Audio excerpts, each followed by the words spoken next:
Sometimes things happen while you're recording that you have no control over.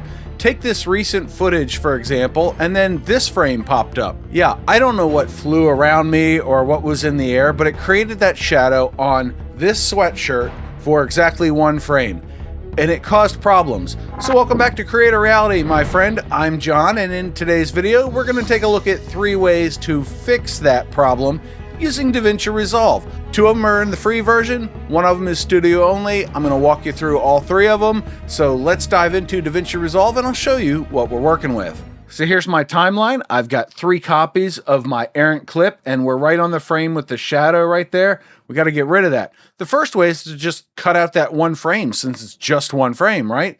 So I'm going to Alt mouse wheel to zoom in quite a bit, select my clip, Control B to break, right arrow to go 1 frame, Control B to break, select the errant clip and press the delete key. And now we've deleted it. We've done a ripple delete and we can play it back and it looks okay, except where my hand is, it gets a little jerky. If we look at the original clip right around this same area, it's a little bit smoother, but you see that shadow again. I found it highly distracting. Do you find things like this distracting? Let me know in the comment section below and, hit the like button while you're down there. Anyway, we don't want to do this whole 1 cut, 1 frame thing. It just doesn't seem like the right way to do it.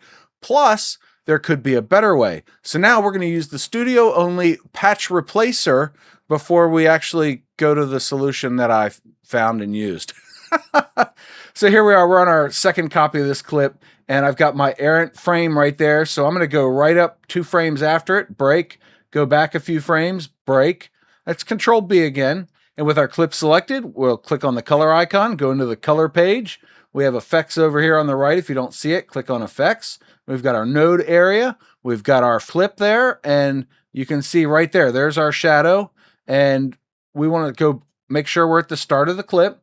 And we're going to use the patch replacer. So I'm going to click on my node and then I'm going to come up here to the magnifying glass. And I'm going to type in patch.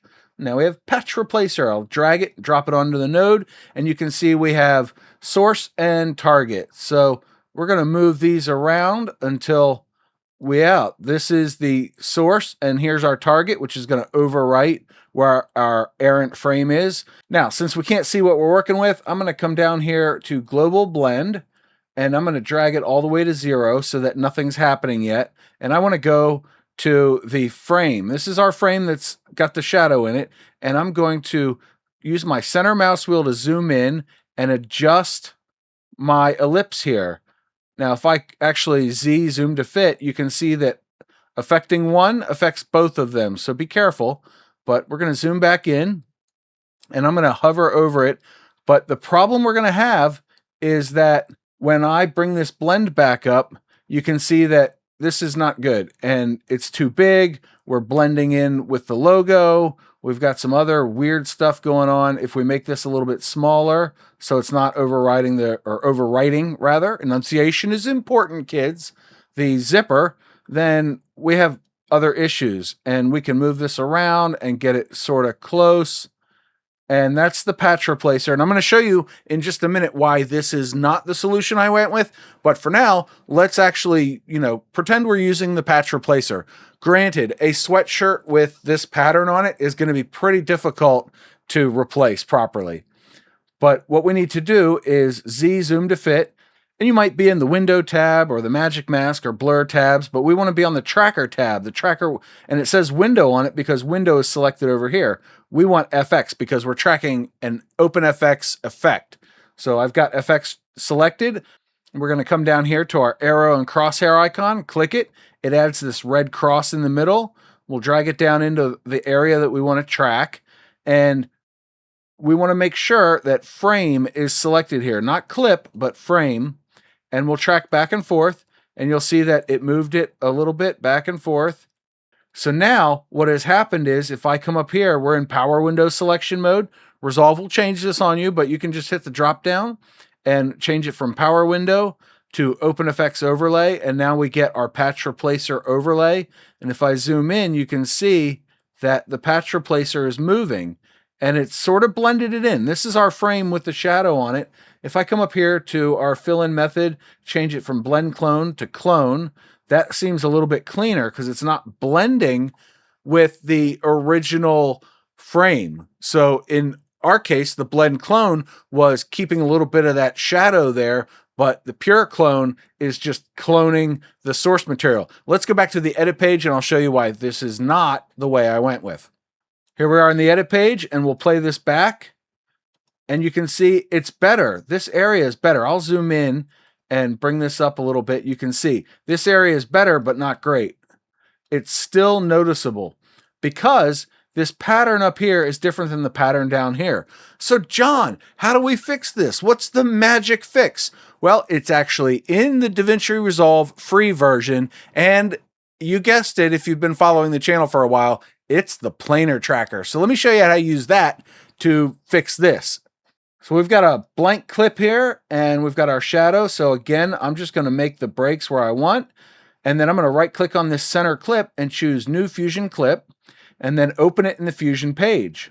And here we are on the Fusion page. We have our media in 1, which if I press the 1 key is our source footage, and then we've got our media out 1, which is going to be our end clip. Use your 2 key on your keyboard to hide and show things in that viewer.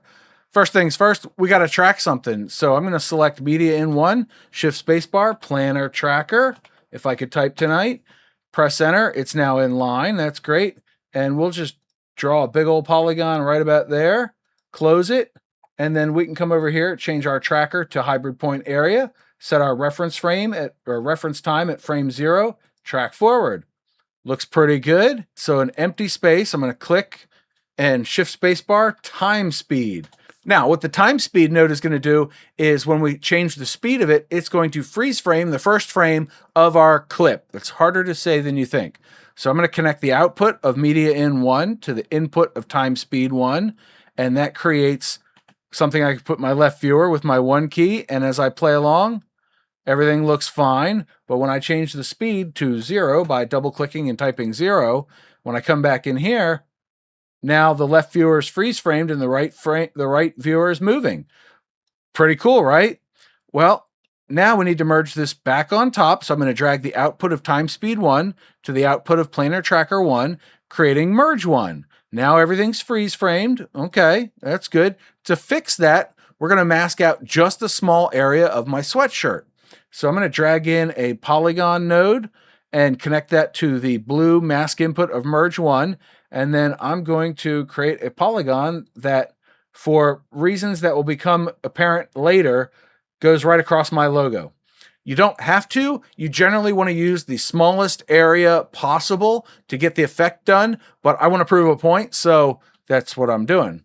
Now as I play through, my mouth moves, and oh, what's this? Look at the end of the clip. Everything's sheared differently because our polygon isn't moving. Let's make the polygon move. So I'm going to select Planar Tracker 1, create Planar Transform, which creates this Planar Transform node. Now, a Planar Transform node just is a container for the tracking data from a planar tracker, and it allows you to apply it to multiple things, which is pretty slick. So in our case, I'm going to move merge 1 over to show you something, because I'm going to hold shift, drag Planar Transform 1 onto this line, and you'll notice it turns green and blue. And if I let go, then now our Planar Transform is in line. And what's that? This got really close to perfect over here. You could blend it, you could tweak some things and get a better track or whatever, but I'm proving a point and doing a demo, and the size of this is so small that nobody's going to notice. A man on a galloping horse will never know the difference. That's what my dad used to say about hubcaps, but it's back in the olden days when cars had hubcaps. Do you have hubcaps on your car? Let me know. Leave me a comment below. Anyway, now as I play through here, this moves along just fine, doesn't it? And if I zoom it to fit, look at that. It's not breaking up the line of our zipper. It's not breaking up really the line of the string or the logo. I mean, the logo is so slightly off that nobody's ever going to notice. But now with these, 5 nodes, we now have a perfect replacement. This is all of the pattern. This is the fabric in the right angle and everything else, so it all looks right. So we come back to our edit page and we let Davinci Resolve render this out, and I'm still zoomed in on my logo. Look at that. That looked good. Now if we zoom to fit, no more shadow. So now you've learned how to cut out a frame, which is the simple way. You've learned how to use the patch replacer, at least the basics of it. You can tinker with it from here, and it's okay, but it's not great. It doesn't look right. And finally, we've used the Planar Tracker and a time speed node to freeze frame and replace an errant shadow. How cool is that? Is that worth a like? Is that worth subscribing to my channel?